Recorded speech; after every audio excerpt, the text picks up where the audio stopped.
छोटा दिसायला जरी असला तरी त्या गटामध्ये पहिल्या नंबरवर खेळतोय, कुस्त्या खेळतोय. त्यांच्या वडिलांनी सुद्धा त्यांनी शाळेत येऊन त्याचं कौतुक करून गेलं.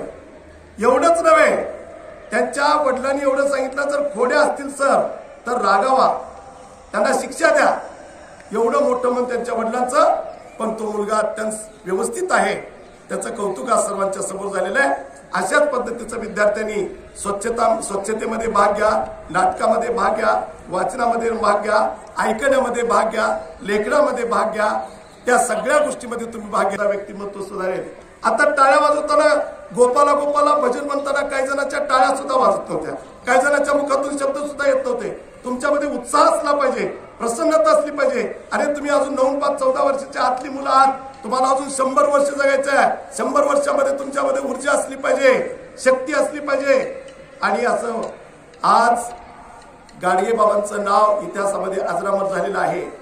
अशा अनेक विचारवंतांचं नाव अजरामर झालेलं आहे. तसं तुमचं सुद्धा नाव वेगवेगळ्या माध्यमातून तयार झालं पाहिजे.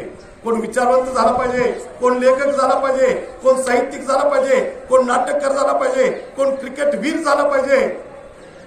प्रत्येक वेगळ्या क्षेत्रामध्ये आपलं व्यक्तिमत्व उच्च झालं पाहिजे, अशा मी शुभेच्छा देतो आज.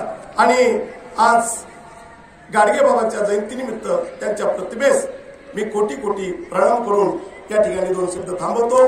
जय हिंद, जय महाराष्ट्र.